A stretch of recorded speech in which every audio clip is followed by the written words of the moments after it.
Bang! Yeah, 7-1-3, don't step in this league, throwing rocks out the backboard. Living our dream, better dribble to the three, take the shot, here a Castro. And we don't even care what you say, we ain't scared of the hate, get a win and just laugh more. Stand in the paint, better clear out the way, hit the court with the black force energy. Every single week on a killing spree, you kidding me? You talk about winning with the epitome, you better be talking with peace and we locking the key on them. Know that it's rocking with Ryan and Donte, the drip guy, we beyond the gossip, the topics we talk on a pop and we conquering the obstacles that we cross as a team. Shot from the seats, we the Rockets like Elon. It's the H-Town Rundown. Let's get started right now.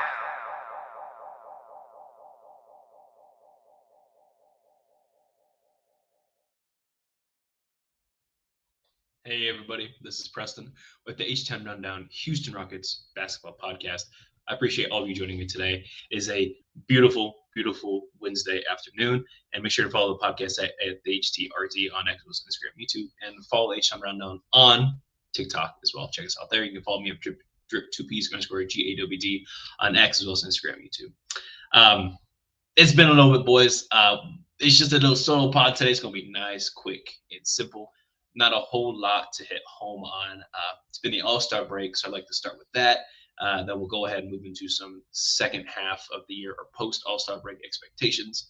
And then after that, let's go ahead and preview this Charlotte Hornets game for tomorrow night. So starting off with immediately, All-Star break. I hate to say it. It seems like it's dying off.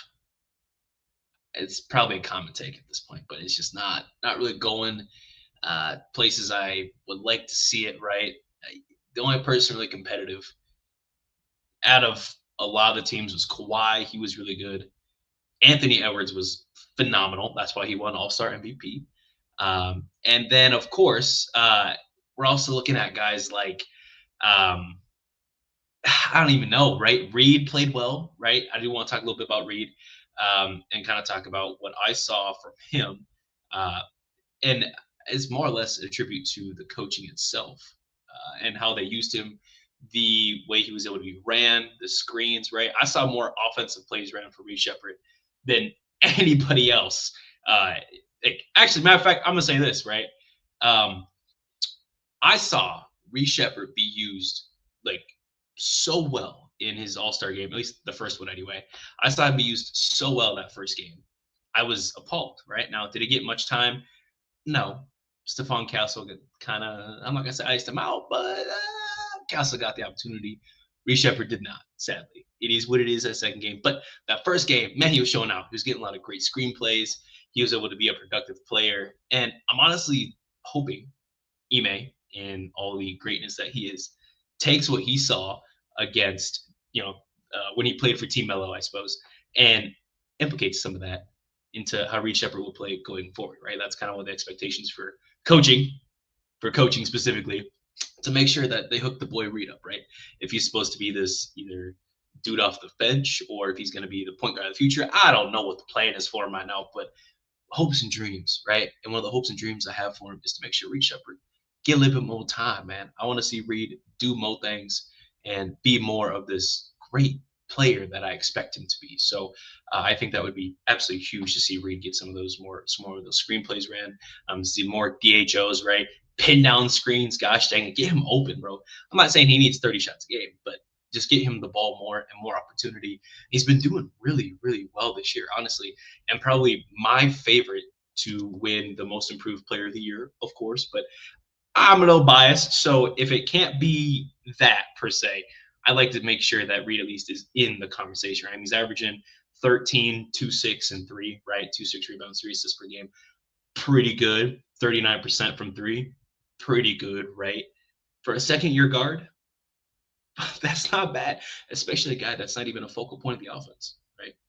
I would say I like to see more Reed getting involved, and we have seen that uptick a little bit, I mean, even over his last 5 games, he shot over 10 shots a game, and 3 out of the 5 of those putting up 17, 16, and 17 points back to back to back, and hitting a couple threes, right? Hit 5 threes against the Clippers that second game we did lose, but then he hit 4 the game we did win. That's pretty nice. And then going all the way back to the first Boston loss, he did hit 3 of 8. So I'm liking what I'm seeing from Reed. I'm liking what the offense can bring to this guy. But hopefully he can be even better, right? And that's what I expect to see out of him. So, but enough of the all, not enough of that, right? I All Star Weekend was kind of a wash. I hope dude that hurt his head, right? Trying to do that dunk. Hopefully he's all right. Other than that, I don't know. All Star Weekend was kind of a wash. It's kind of boring. Damian Lillard won the 3-point contest, even though he hasn't played a single game. Incredible. That's it. Şengün and KD were all stars. I did like to see that, I suppose, right? It's cool to see your possible GOAT for the Rockets. Not really, but your boy Alperen Şengün being all star, especially at the age that he is, averaging 21, 9, and 6, just absolutely great stats, along with being able to see your boy Kevin Durant have another all star under his belt. So James Harden got snubbed, but it's a Rockets podcast, so let's keep it there. Moving on, post All Star break expectations. Okay, Rockets currently are sitting 4th in the West, right? Just same amount of wins currently as the Lakers, and just one win from the 7th seed Phoenix Suns. Yikes! A lot of excuses, a lot of reasons as to why, but regardless, we only got one more win. Not a great way to start the year. We are currently 1-5 in overtime and 6-4 over our last 10. Not great stats. Pouring on to that negativity, we are currently 20th in points per game at 114. Yikes, right?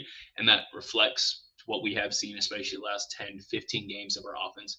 It has not been great. It kind of has been doo-doo. We needed this All-Star break. We just kind of crawled into this one like we have in the last couple All-Star breaks. It's not a great habit to get into, but not great things to talk about the Rockets here. And then, of course, we're still bottom of the barrel in assists per game, about 24.7. Yikes. Okay.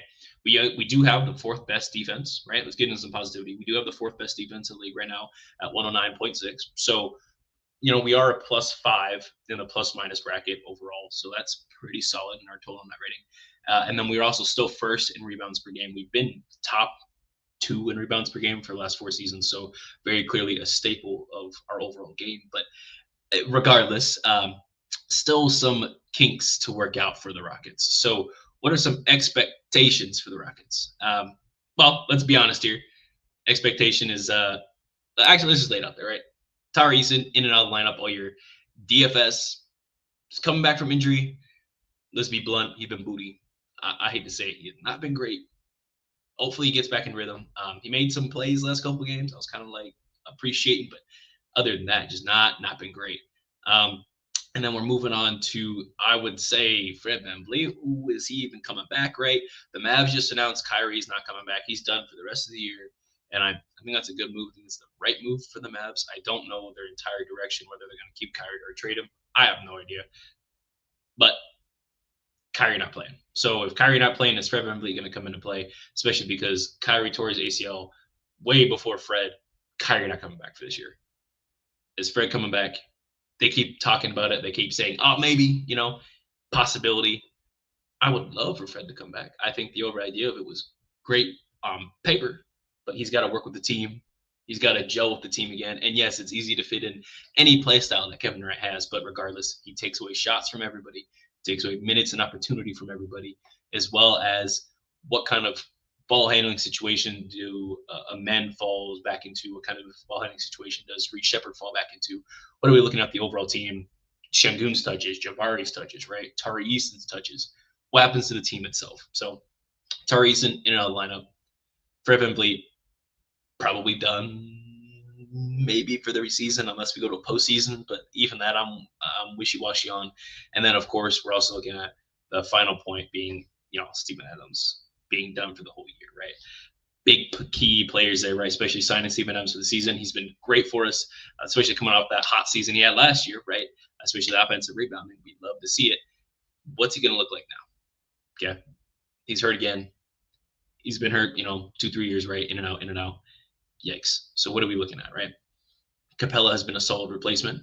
I've appreciated what he's done in his time, but still, that's no Steven Adams, right? He gives you a different kind of big man, a guy that can catch those lobs, which we need, but that strength, I don't want to say durability, but the strength and the way he corrals rebounds, right? He just commands them.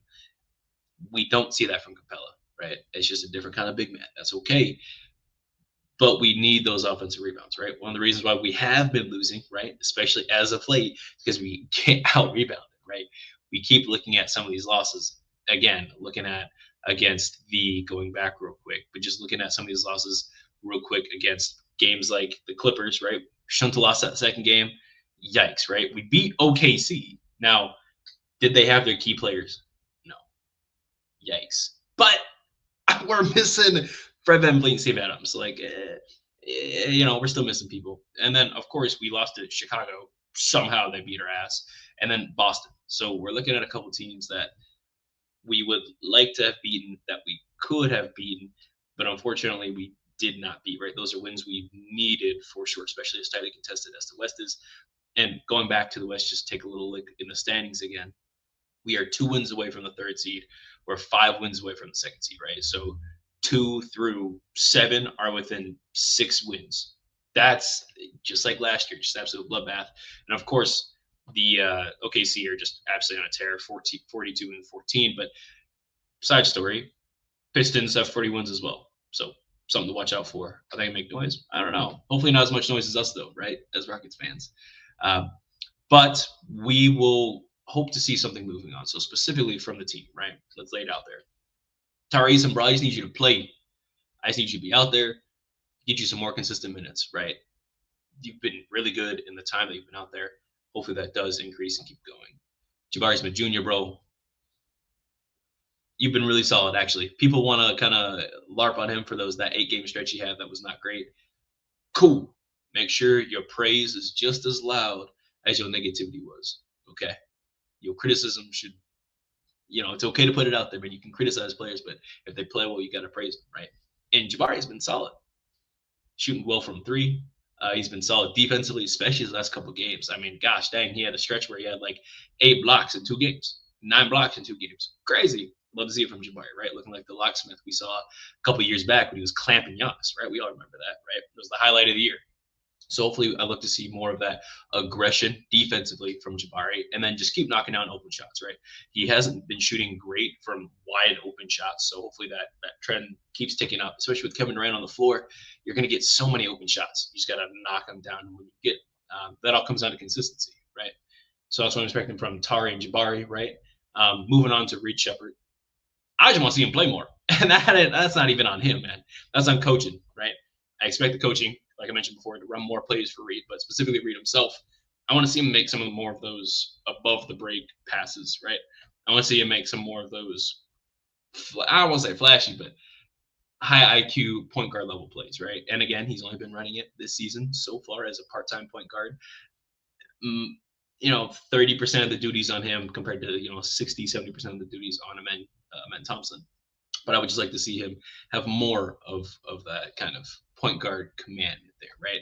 Honestly, the starting lineup, when you look at Reed, Amen, Katie, Jabari, and Şengün, looks pretty good, not just on paper, but also the numbers and how we're outscoring people. So I would hope to see that more often. Josh Okogie's really solid. I like him in there. And I also like Tari Eason starting too, right? I wouldn't be mad if Tari Eason starts. I get it. But having Reed out there running the show next to Kevin Durant, next to Jabari, next to Amen, next to Şengün just looks really, really good. So hopefully I see that more. And then out of the starting 5, I want to go to just the other point guard, Amen Thompson, just right away. I expect him to be more defensively attuned, right? We saw once he has less duties to worry about offensively, he performs way better defensively. So if we can maybe corral just a little bit of that responsibility away from him so he can focus on the defensive end. Amen Thompson is always best when his defense is his number 1 priority. So I'd like to make that more of a priority instead of it falling down a couple steps like it has, right? He's obviously the same player as he was last year. He's better in a lot of different categories. But because he's having to kind of shift his mentality here and there, worry about too many different things, I feel like his defense has kind of dipped just a little bit. Not on him, okay? It's a product of the environment that he's in. You got to remember that. So hopefully they take away a little bit more of the responsibility, give a little bit more of that to Reed, and then hopefully they can allow Amen Thompson to play at that all defensive level guy that we know he can't be. I mean, you see his brother over there for Detroit. He's going crazy. I'm not saying they're the same person, but they twins for a reason. Come on, man. That's kind of what I expect out of him. Let's go ahead and move on to Şengün, okay? Specifically for Alperen Şengün. Matter of fact, let's do Şengün and KD, right? these turnovers that they getting, bro. They both get 3 turnovers a game. Brother, brother, Katie, some of these turnovers, bro, I'd be banging my head against the wall, bro. I don't know how he'd be getting these, but it's like these lazy ass, like half court passes he'd be doing. And it's irritating me, right? Now, sometimes you don't see the double team coming. I get it, bro. Right? That's not necessarily on you. You gotta be put in a good position to succeed, right? If you're put in a position that you're gonna fail, you're gonna fail. You're gonna do your best, but you're still gonna fail, right? At the end of the day, though, when they double you, you know you're gonna get that double. Your team needs to be open so you can make that pass, right? Otherwise, you're gonna hold on to the ball, right? Damn, just call a timeout and piss off coach at this point. Might as well, might as well. But just kind of both of KD and Shingun just cutting down those turnovers just a little bit, right? But overall, I mean, again, they were both all-stars. Okay, Shingun was an injury replacement after a while, right? But regardless, Shingun should have been an all-star, So I'm glad he was, and hopefully he continues to trend up instead of kind of this. He's just missing too many bunnies, right? This is kind of what we saw last year. I haven't seen him take a single flamingo shot all season. I don't know if that's coaching telling him no, if that's his own mentality saying I shouldn't take these. But I want him to kind of get back into what he was doing last year, where he was able to at least pull the defense out further than 3 feet, right? Because, I mean, you can do all these pirouettes, you can get that layup. I get it, man. You can get there, but you got to diversify your shot. Otherwise, if they know, oh, man, he's only going to hit that 2 49% of the time, you're going to make him take that, or you're going to make him take a 3 over anything else in the game and just guard him one-on-one, which we have seen, right? Now, they are guarding him kind of with weak side shot defenders, weak side block defenders, right? When he's on a smaller defender. I get that. But when he's got someone against his size, they just live him with the bucket he gives them, So I would like to see him force the issue just a little bit more, pull his defender out a little bit, and then it creates more opportunity for everybody else. We talk about spacing all the time. Let's get that spacing going. Okay. That's when we were earlier in the season. I mean, man, we were hot. We could not miss from 3, bro. One of the best 3-point shooting teams in the league. We also took only like 22, right? We're only taking 27, 28 now still, right? Still bottom of the league for 3-point attempts. Top 5 for 3-point percentage. Great, but percentage don't mean nothing if you're not taking them, okay? So you got to take them, right? And it's a make or miss league at this point. So any shot you don't take, you know what I mean? It don't matter. So just take some threes, see what you can work on, and build that offense up, right? So KD, Shingun, we went over men as well as Reed, right? Went over Jabari. More or less, I'm going to combine the bench for this part of the half. Just make sure that they play in collective, right? Just stand ready, get in their time. There is still that open roster spot. I'm hoping J.D. Davison will get it. He's been probably out of the, I don't want to say like low signings, but like two-way sightings, right? Out of the guys that we kind of pulled in this year just to see what can help for the bench. I like J.D., man. He's an okay playmaker. He can rebound for his size. He attacks the rim. He's not afraid to shoot the ball. I like him. Okay. I hope he kind of develops more of that Aaron Holiday offensive skill set, but also increasing his playmaking like IQ at the same time. But I'm asking too much of him right now. So let's see what he develops into. And hopefully Houston keeps him. Hopefully we re-sign him for next season. But I expect to see him not necessarily get a bigger role, but maybe some more opportunity once you start blowing teams out. Because we should be blowing teams out going forward, right? We need to stay away from OT. Again, we're 1-5 at OT. So we need to stay away from overtime and just whoop ass throughout the whole rest of the game and get us some wins for real. But yeah, J.D. Davison, phenomenal guy. Hopefully he continues to grow. But the rest of the bench, just make your opportunity count, right? Steven Adams, rest up. Fred VanVleet, rest up, bro. Don't stress yourself. But coaching staff-wise, right? The big thing I want to see from them for post-All-Star break is diversifying their offensive palette. What do I mean by that? Again, when Reed Sheppard was on Team Mello, the type of DHOs, screenplays, pin down screens. I mean, man, they were running floppy for dude, right? I saw more plays out of that than Reed has had all season in a single game, okay? I need more of that. Not just because it suits Reed's play style, right? But also because it was effective, okay? Carmelo, would you trying to get that offensive head coaching position out here in Houston? He looked kind of good out there. I'm not going to lie. Now, he did lose a second one. I'm not really worried about it. But he did really well with the offense, with what he had specifically. So maybe Reed Sheppard can kind of get some of those opportunities. But I could see that for Tari Eason even, right? Running some floppy for him. He's a great catch and shoot guy. Still one of the top guys, 3-point percentage for the league. Pair him up with those two, and then Jabari just out there. And, man, diversify KD shot a little bit. Let him do what he wants. And run some screenplays for him to get some catch and shoot for him, right? Instead of forcing him to play ISO. We suck at ISO. Stop making everyone play ISO. Let's do what works, right? Run some of these plays and see what happens, right? Live with the result.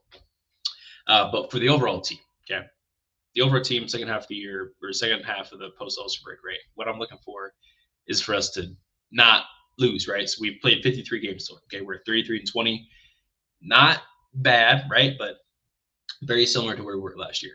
Okay, I think we've got one more win than we did last year at this point, and we ended up as the second seed. Okay, at 50 wins. Cool. Okay, 53 games have been played. We got 33 wins. Okay, we've got what was that 29 more games left. Okay, we should win 65% of them, 70% of them. I'm feeling like, right? If we got 29 wins, I mean, gosh, we got to win. I don't want to say crazy, but like we got to win 22, bro. And the season with 52 wins plus, I think is the idea, just because of seeding, right? The Spurs are hot, right? They got the second best record in the West right now at what are we looking at? 38 wins, right? But if we can honestly hit that 2 spot, cool. Now, most people predicted that the records would fall between 2 and 4 anyway, and that's without injuries. Okay, we're meeting expectations at a baseline. Okay, so that's cool. That's cool. We shouldn't falter any further. Okay, at worst, we finish at the 4th seed. We get 50 wins. Okay, still meeting expectations, but climbing up a little bit. Okay, let's get these wins up just a notch, be a little bit better, and I really think it's possible. Still got all the right pieces. You missed a couple pieces, yes, but you're supposed to adapt. Okay, you're supposed to adapt to change. And what can you do? Diversifying your portfolio offensively and defensively. What are you supposed to do coaching wise? What are you supposed to do as a player? What kind of plays can you work on? What kind of key players can you switch in and out here? There. What kind of substitution patterns are you running? Should you switch it up? Okay, what is working? What isn't working? And what can you work on? Are all things that should be known at this point in practice. Work on those things. Use those things to your advantage. Okay. Now, last bit here. Not too much to really worry about. We got to play the Charlotte Hornets tomorrow. Charlotte, not a terrible team, right? Not a terrible team necessarily. They currently have 26 wins, right? 29 losses, so they have a negative record, right? Sitting at 47% win rate for the year. They are currently 9th in the East. They're kind of nice though, right? They're kind of nice. They did beat us last time we played them, I believe. So we have to absolutely watch out for them. They beat us, and they have these are the stats they have more, right? They average more points per game, more assists per game, and they also shoot a better from 3-point percentage than us. Yikes! And have better free throw percentage. We out rebound them by 2, maybe closer to 3, but that's not effective. Okay, so we're gonna really have to be on the glass now. They've got a really unique team where multiple players are their highest stat, right? LaMelo is their highest points per game and assist getter.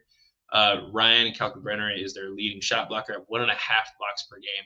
And then Musa Diabate, he is their leading rebounder. Okay, so we average more points, more rebounds, less blocks. Okay, so we average more points, rebounds than them in the large stat column, with Şengün being the rebounds guy, and then KD being our points guy. Okay, so that's kind of nice, but we get outblocked, right? Ryan to Şengün, and then LaMelo leads them in assists per game by a whole assist ahead of us. They play fast. They have solid defense. They're tenacious, and one thing they don't do is give up on the offensive end, right? They do crash the rebounds. They're not afraid to shoot threes either, right? Especially LaMelo. He will pull it from half court if he's hot. Can't let that man get hot. Trap. Be ready for the pass, especially these entry passes, because they do be getting turnovers too. We have to watch out for those. So trapping at high levels to keep the pressure on LaMelo.